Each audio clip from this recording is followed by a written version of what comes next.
Aling Ibyang, Mang Lito. Magbabayad naman po kami. Pero kailan? Ang haba na ng utang niyo sa tindahan ko. 4 na buwan na rin kayong hindi nagbabayad ng bahay. Pag hindi pa kayo nagbayad, itong buwan na to, ipapabarangay ko na kayo. Sige na, bumalik na lang ho kayo. Ako na akong bahala. Lasing ka ba? Ano? Ako lasing! Ha? Ba't sinabi mo magbabayad? Lori, tama na! Magdidilihensya lang po kami ng pambayad namin. Pero siguraduhin niyo lang, ha? Dahil pag hindi, sasamahan ko to si Lito sa barangay para pababarangay ko kayo. Magsama kayo sa barangay? Tara, hindi marunong magbayad. Ano ang sabi mo? Uy! Ano ba? Ikilang mo na yan. Bakit kasi inubos mo na naman yung sweldo mo? Lori, naman pambayad natin yun sa lahat ng utang natin. Kaya yan nga, hindi na ako nakatanggi. Isa ka pa eh. Anong gusto mong gawin ko, ha? Tumahimik na lang ako? Ang kasalanan ko? Ako lahat sisisihin mo? Lori naman, sino pa bang sisisihin? Baka gusto mo ikaw ayusin ko, ha? Ha? Ini! Ini! Ka bang bata? Lumabas ka pa. Bakit ka ba bumagod? Ano, may masakit ba sa'yo, ha? Ayun, tingnan mo yung siko mo, may bukol na. Lumabas ka pa kasi. Sige na, pumasok na tayo. Andiyan na pala kayo! Mga pagod? Apo ko? Pagod na pagod kayo sa liyak. Ay, huwag ka tumayo dyan. Kuha mo na naman merienda, maapo ko at anak ko. Sige na, go. Tutulungan ko na po siya. Bahala ka. Ay. Yan talaga asawa mo, utang alila. Kaya hindi umaasenso eh. Tingnan, ikaw naman. Ang dami naman matitinong babae. Umahabol sa'yo noon, ewan ko pa kung... Ma, Ay, mga bata. okay, sandali. Ito pa. Bago ko makalimutan, no? Iho, siguraduhin mo para to sa upa sa bahay. Ma! Siyempre naman, Sagot. ma. Kaya, okay. Mga apo, ikaw na kayo, ha? Hindi galit ang lola. Dali, ang merienda! Hoy, bakay sa'yo, Arlene. Yan. Bilis ang kilos, please. Lagay mo. Dito ka na kakain ng mga anak mo. Sige po. Sige na. Upo ka rin. There, go. Pag nag-asawa, kailangan daw pakisamahan din ang angkan ng ating kabiyak. Pero kung minsan, hindi makukuha lagi ang loob nila. Humahantong pa nga na habang buhay mong sisikaping ipakita sa kanilang, nararapat kang maging bahagi ng kanilang pamilya. Magandang araw po mga kapuso. Ako po si Vicky Morales at ito ang Wish Ko Lang.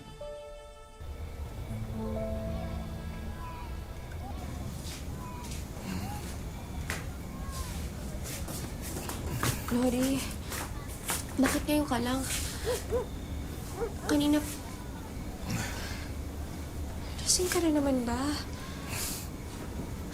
Lori, parang awa mo na.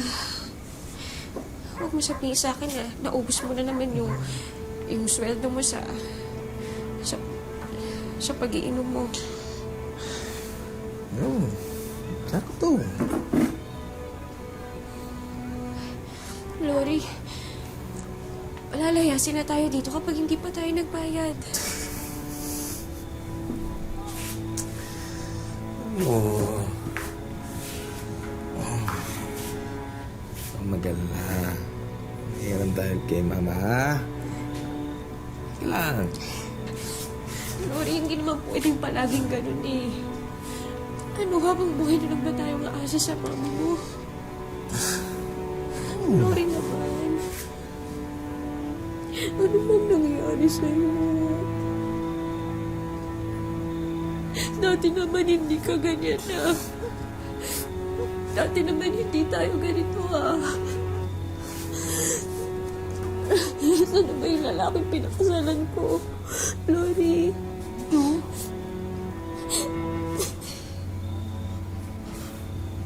Saan? Tuloy tayo.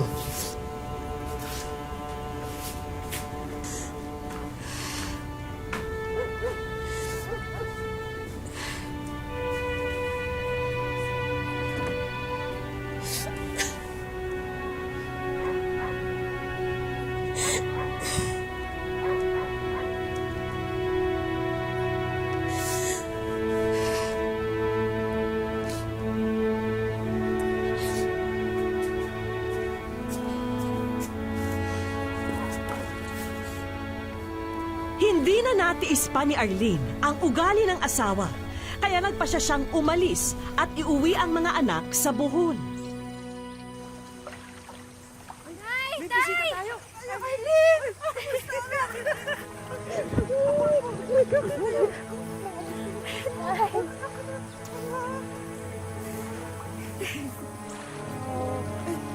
Pasok tayo. Tara, pasok tayo. Tara.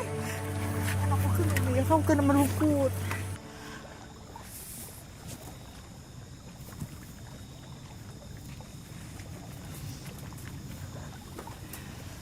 Anak, kumain ka na ba? Huh?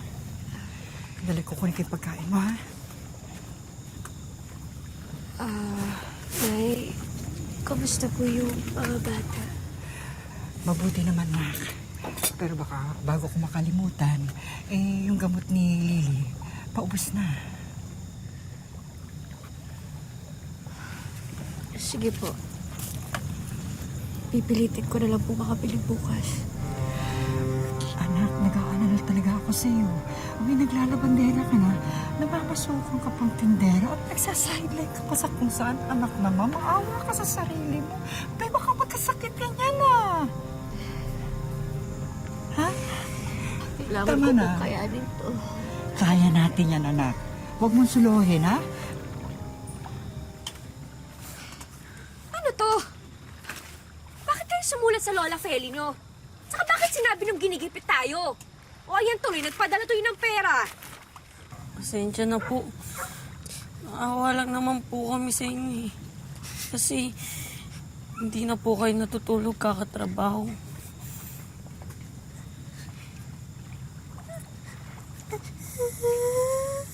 Diba? Sabi ko naman sa inyo, gagawin ko ang lahat para mabigyan kayo ng magandang buhay. Ayan tuloy. Kailangan kong umalis.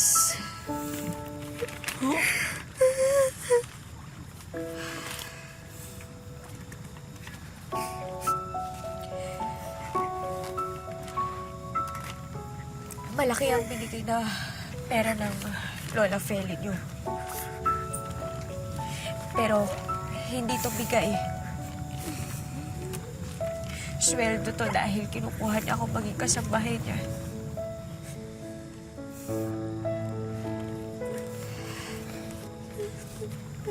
Umalis ang katulong niya. Gusto niya ako pumalit doon. Nagpadala na rin siya ng ticket sa barko.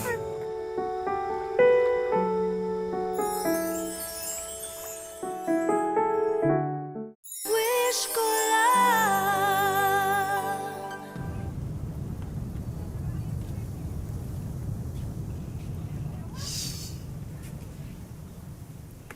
Anyway, alam mo na ang servant's quarter kung saan, di ba? Doon ka matutulog. Sa kusina ka rin kakain. Pero, bigyan kita ng day off once a month. Wala naman po akong balak lumabas. Bibigyan pa kita ng libreng tawag para makumusta mo ang mga apo ko. Ayun, ha? One day off at libreng tawag. Talaga po? Naku, maraming salamat, Ma. Maraming salamat anak, po. Wag mo ako matawag-tawag na ma dito. Wag! Katulong kita, hindi na kita magkamag-anak, ha? Naintindihan mo?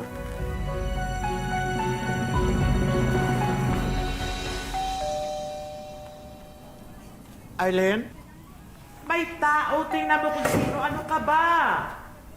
Lakad na! Kanina pa yan eh.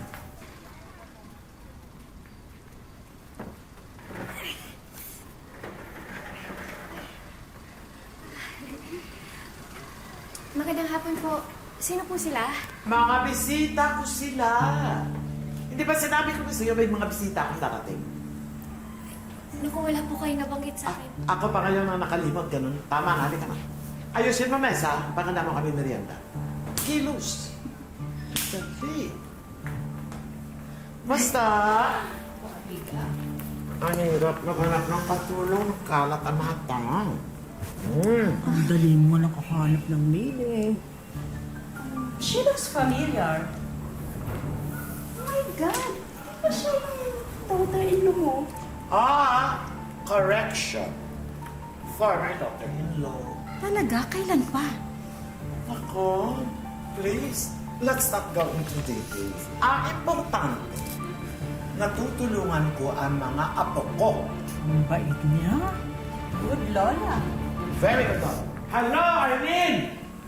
Ipakanda mo kami ng merienda. Bilisan mo naman, parang awa mo na, no? Pagkupad! Anak, dahan-dahan na. Wait. Dahan-dahan na.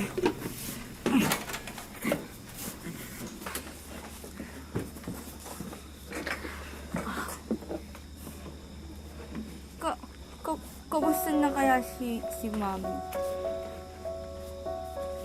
Okay lang siguro siya dun. Pero, iba tatawag naman siya sa linggo. Papairam naman ni Kapitan yung cellphone niya para makausap natin siya. Wala siyang kakampi dun.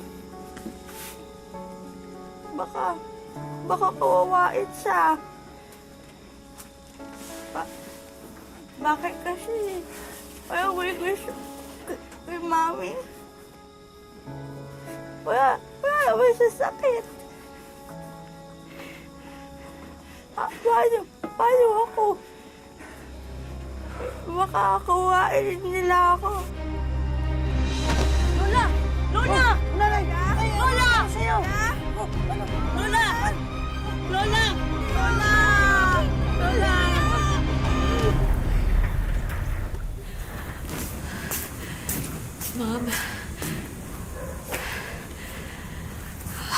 Ma'am, inatake po sa puso yung... Ay,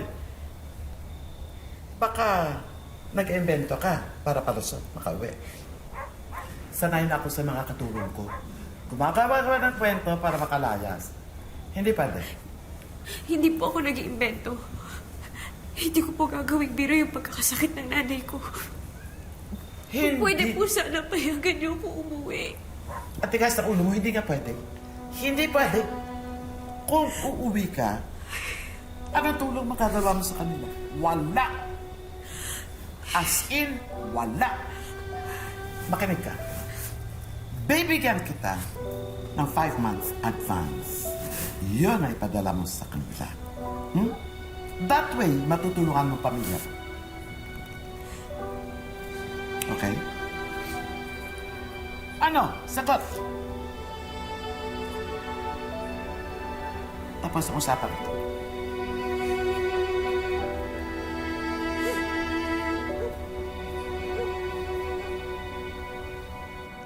Arlene! Bakit po?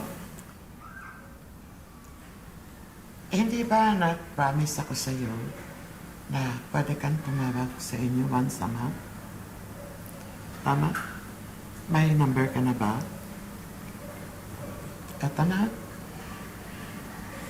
Sige na.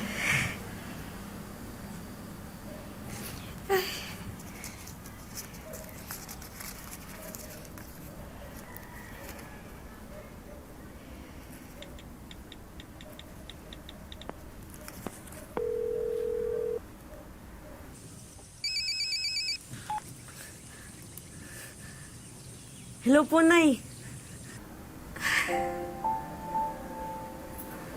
Anak, kamusta na kayo? Okay lang naman po kami, Nay. Wait lang po, ah. Si Mami.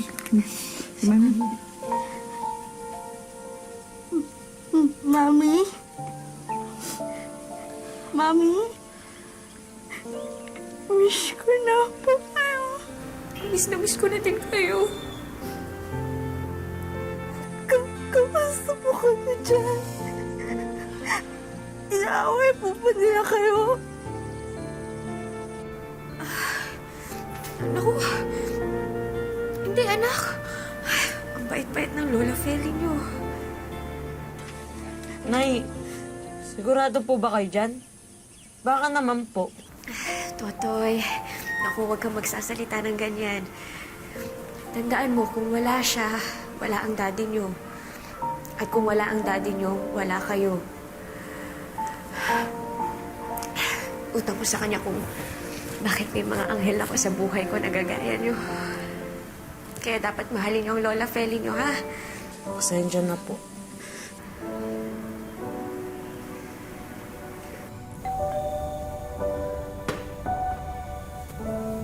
Sandali lang.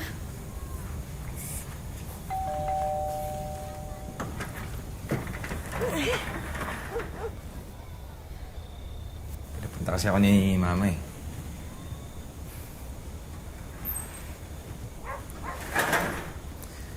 Gusto ka dito? Gusto ang mga bata? Mabuti naman. Kausap ko lang isang gabi yung mga bata sa telepono. Si Mama, kumusta sa'yo?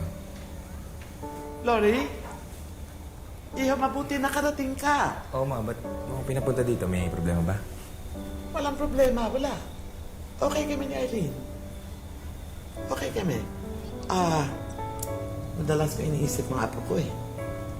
Kayong dalawa, wala sa tabi nila. Si Eileen kasama ko, ikaw naman nagtatrabaho. Ano kaya kung puntahan mo sila sa Bohol? Seryoso ka ba dyan, Ma? Sobrang seryoso. I want the best for my grandchildren. Also, gusto ko magpadala ng regalo sa mga balai ko. Parang pasasalamat sa kanila. Okay ba sa'yo? Oo, sige, Ma. Kung yan ang gusto mo. Narinig mo yan, ha, Eileen? Tagal-tagal na rin ako hindi nakalangoy sa dagat eh. Okay, fine. Sige.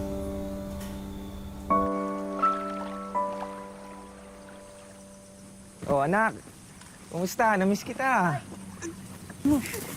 Dad! Namiss ko kayo, ha? O, kumusta? Nangingisda ka na pala. Ito, regalo ko, ha? Ganda hapon po, Nay, Tay. Pagpalain ka, Lori. Mabuti naman tinalaw mo mga bata. Oo naman po, namiss ko yung mga bata. Kumusta naman po sila dito? Ay, okay na okay. True pala, Nay. Regalo galing kay Mama. Ay, salamat anak, ha? Nay, nakapangako po pala ako kay Eileen na tatawagan ko siya pagdating ko dito. Kaya tawagan ko po muna siya. Sige, anak.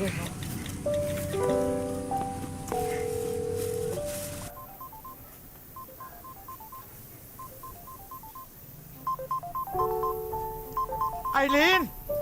Eileen, dali ka! Dali, sagutin mo! Dali na! Oo. Hello? Hello, Eileen. Nandito na ako. May mga makukulit na batang gustong kumumusta sa'yo. Teka. Anak, si Mami. Mami? Lily? Anak? Kamusta kayo? Masaya, Mami. Nandito na si Daddy. Kayo po. Ako din. Masaya ako, anak.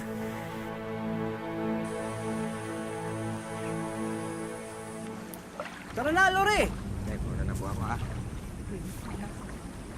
Po tayo, ito na po.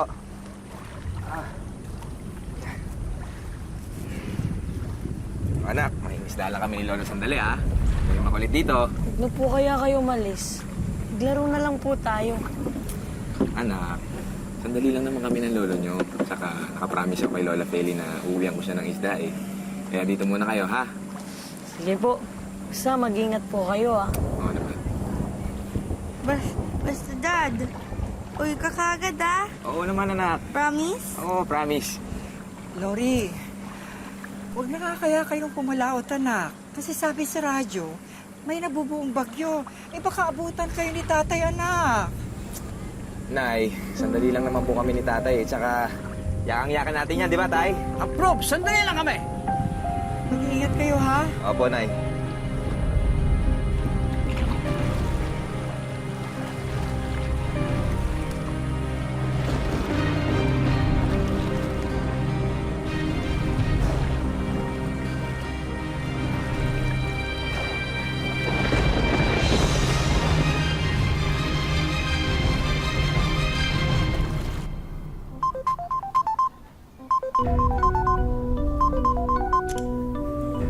Hello? Hello?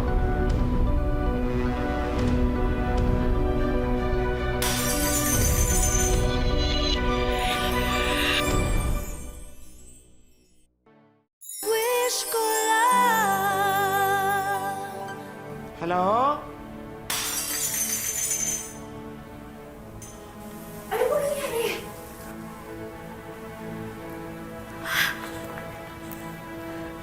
Hello? Arlene! Ang tatay mo at si Norin! Nawawala sila sa dagat, anak!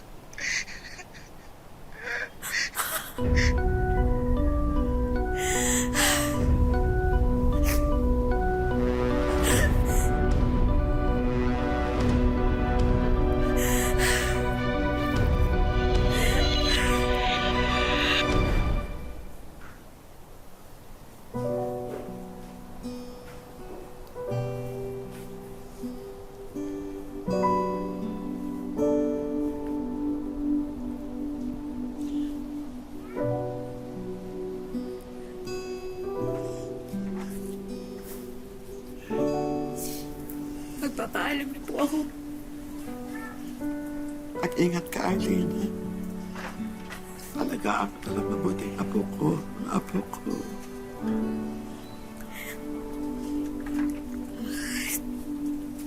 Sigurado po ba kayo na kaya niyo na po? Kaya ko. May nakuha nga akong kasama. Ang importante ngayon, ang nanay mo. Nag-iisa siya. Wala ng tatay mo, di ba? Kaya. Ipagdadasal ko po na sana makita na yung katawan ni Lori. Eileen, bago ka umalis, gusto ko humingi ng tawad sa'yo. Gusto ko humingi ng patawad sa mga ginawa ko noon. Mali ako. Isa ka mabuting tao. Mabuting ina. Higit sa lahat, mabuting asawa. Mapapatawad mo ba si Mama? Mapapatawad mo ako.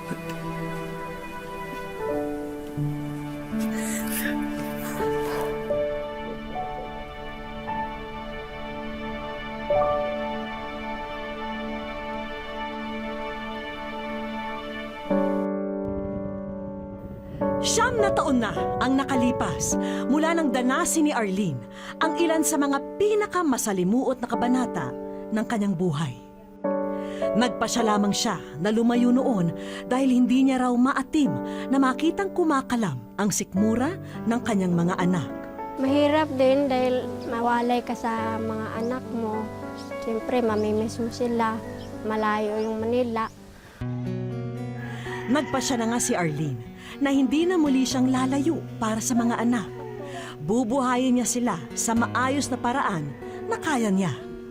Hirap talaga ako noon dahil wala na akong katuwang. Tapos, baga sa tipid talaga ako masyado noon dahil mabuti na lang yung mayroong tindahan doon, nagpaalaga sa akin ng baboy. Mahal ko po siya. Kasi iyakan na po akong alagaan kahit po wala ako kuminsan. Hindi raw dapat nila dinadanas ang ganitong kalagayan kung kapiling pa nila ang ama. Bagay na labis na dinadamdam ni Lily hanggang sa mga oras na ito mula nang maaksidente ang magulang sa laot. Malungkot po ako. Saka parang mababaliw po ako. Sa ngayon, tanging sa mga panalangin nakakapit si Lily. Umaasa rin siya ng tugon mula sa liham na pinadala niya sa programang alam niyang makakatulong sa kanilang mag-iina. Wala po ako na nababahan niya po yung ulat nila. Dahil alam ko po na mababain ng tao. At wala po ang hulog ng Diyos para sa amin.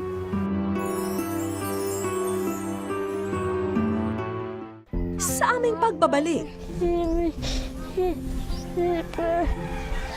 Anak ko. Kaya. Wish ko lang.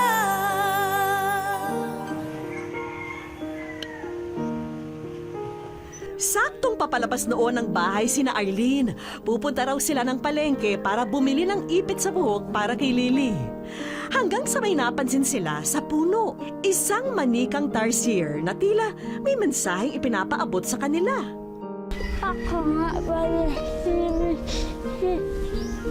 Bukhan niyo ang super ko dahil nakain sa amin ang nais niyo.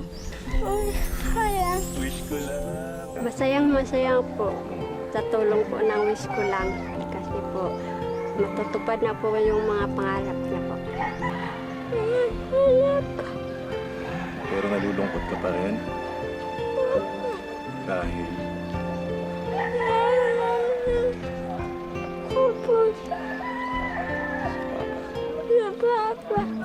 Mabuti pa itawagan na natin ang ating mga kaibigan na may mga inihandang sorpresa para sa inyo. Hello, we have here a certificate for you as scholarship program from the Alternative Learning System na magbibigay sa iyo ng mga pribilehiyo upang maipagpatuloy mo ang iyong pag-aaral from elementary to high school. Tuwa ka ba, Lily? So, pagbutihin mo yung pag-aaral, ha? Wala kang bagay po na mag-aaral po ako dito sa mahal ko. Hindi na po ako mabukod. Nagustuhan ni Lily ang aming unang sorpresa. Siguradong matutuwa naman si Nanay Arlene sa susunod na darating. Nandito po kami, binabahagi po namin ang isang munting tindahan. Sana ho makatulong sa inyo sa pagsimula ng ganyang kabuhayan. Ayan na rin, at nagsimula ng magbayanihan ang buong barangay para naman agad na ma-assemble ang bagong pagkakakitaan ng buong mag-anak. Masayang-masaya po sa tulong niyo po. Saka yung ano po, sa wish ko lang. At may pahabol pa raw si Wishy. Dahil nakasilid sa kanya ang financial assistance na magsisilbing ayuda para sa bagong buhay nilang mag-iina. Maraming salamat po sa inyong lahat. Lalo-lalo na sa wish ko lang at saka mga sponsor na pinamigay sa amin. Thank you sa lahat-lahat po.